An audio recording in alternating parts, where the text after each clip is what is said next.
5 ghost zone di rumah yang diam-diam bikin rumah selalu terlihat berantakan. Sebelum lanjut, tolong klik subscribe dan like ya Bu. Dan juga, kalau sekiranya video ini manfaat, bantu share ke teman-teman yang lain ya dengan klik tombol share. Nah, sekarang kita lanjut deh. Ketemu lagi nih Bu. Sehat dan gembira terus semua ya.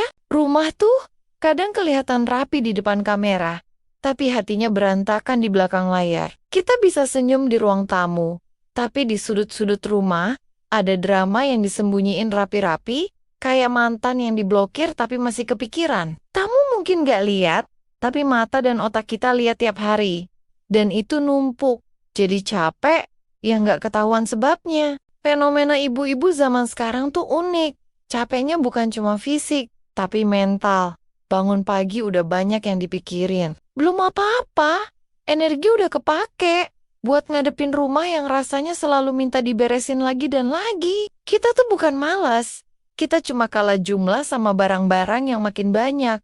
Tapi ruang di kepala makin sempit. Dan anehnya, yang paling ganggu justru bukan yang kelihatan, tapi yang disembunyiin. Nah, di video ini kita nggak bahas dekor lucu-lucuan doang, tapi bongkar sumber stres yang sering kita cuekin. Kita bakal ngobrol soal sudut-sudut rumah yang kelihatannya diam, tapi sebenarnya teriak minta perhatian. Karena kalau rumah bisa ngomong, mungkin dia udah curhat duluan ke tetangga soal kita yang suka pura-pura nggak lihat masalah. Zone pertama itu kolong meja dan kolong kasur. Tempat paling penuh rahasia di rumah karena kelihatannya bersih, tapi aslinya penuh rahasia. Di situ biasanya kita nyimpan barang sambil mikir nanti aja beresinnya. Contoh nyatanya, itu charger rusak yang masih disimpan karena mikir, siapa tahu bisa. Sandal jepit yang tinggal satu karena pasangannya entah lari kemana. Kardus bekas belanja online yang kita bilang sayang dibuang. Padahal isinya cuma angin dan kenangan diskon. Kolong ini tuh kayak alam bawah sadar ibu-ibu. Kelihatan tenang, tapi isinya konflik batin. Dan tiap kali kita jalan lewat situ, tanpa sadar, mata kita nangkep kekacauan kecil yang bikin hati ikut lelah. Makanya pas dibongkar rasanya kayak terapi murah meriah. Nangis dikit terus lega. Zone kedua itu belakang pintu. Area yang sering kita anggap nggak penting, padahal sering kita lihat tiap hari. Di situ biasanya nongkrong tas lama yang udah nggak dipakai, tapi masih disayang. Jaket yang udah nggak muat, tapi masih berharap suatu hari kurus. Payung bocor yang katanya nanti dijahit, tapi jujur aja, kita nggak pernah bisa jahit. Semua disimpan rapat-rapat kayak penumpang angkot pas jam pulang kerja. Belakang pintu ini tuh simbol harapan palsu. Kita simpan barang bukan karena perlu, tapi karena belum ikhlas. Dan tiap kali buka tutup pintu, pikiran kita juga ikut kebuka. Sama rasa bersalah kecil yang bilang, kenapa sih? Nggak beres? Beres dari kemarin. Zone ketiga itu atas lemari, tempat paling sakral dan penuh mitos. Karena isinya biasanya barang yang kita sendiri nggak tahu kenapa masih ada. Misalnya koper rusak yang katanya mau dipakai traveling, tapi terakhir dipakai waktu anak masih TK. Kardus elektronik yang katanya buat jaga-jaga garansi, padahal garansinya udah kadaluarsa. Toples kosong bekas kue lebaran, 3 tahun lalu yang kita simpan, karena lucu, padahal nggak pernah dipakai. Atas lemari ini tuh kayak gudang impian gagal. Kita taruh tinggi-tinggi biar nggak kelihatan. Tapi justru tiap hari, energi beratnya turun pelan-pelan ke kepala kita. Bikin kita gampang capek tanpa tahu sebabnya. Zone keempat itu, sudut dapur atau gudang kecil. Tempat paling drama. Karena isinya alat masak yang kita beli waktu semangat hidup sehat. Tapi habis itu, mager. Contohnya blender mini yang cuma dipakai 2 kali, terus pensiun dini. Wajan anti lengket yang udah super lengket, tapi masih kita bela-belain. Cetakan kue yang kita beli pas lagi pengen jadi ibu produktif ala Instagram, tapi sekarang malah jadi pajangan berdebu. Sudut ini tuh kayak arsip janji ke diri sendiri, yang belum kesampaian. Tiap lihat isinya rasanya kayak ditagih mimpi lama yang kita abaikan. Zone kelima itu rak campur aduk. Rak yang harusnya punya kategori tapi malah jadi tempat curhat. Semua barang, buku anak, campur obat, dompet lama campur kabel, kunci rumah campur pita rambut. Ini rak bukan rak. Ini tempat pelampiasan emosi. Setiap kita bingung mau taruh barang di mana, kita lempar ke situ sambil bilang nanti disortir. Padahal nanti itu artinya tidak pernah. Rak ini tuh kayak grup WhatsApp keluarga besar, rame, gak fokus, semua ngomong sendiri-sendiri. Dan kita yang baca jadi pusing sendiri. Di setiap zone itu ada cerita kecil yang sebenarnya logis, tapi kita abaikan.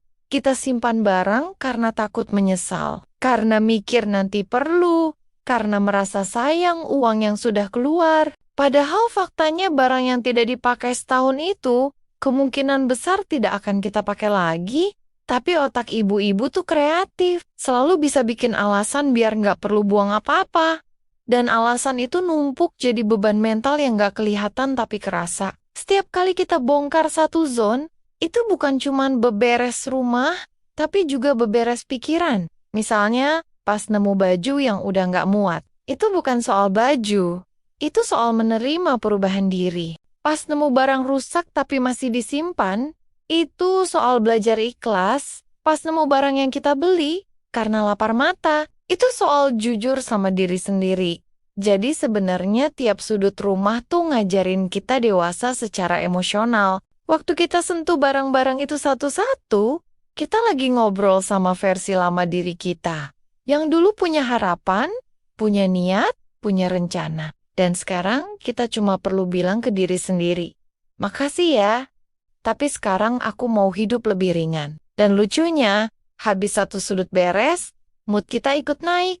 Energi rumah berubah, anak jadi lebih tenang. Kita sendiri jadi nggak gampang meledak, cuma gara-gara sendok hilang. Setiap zone itu juga nyimpan waktu kita.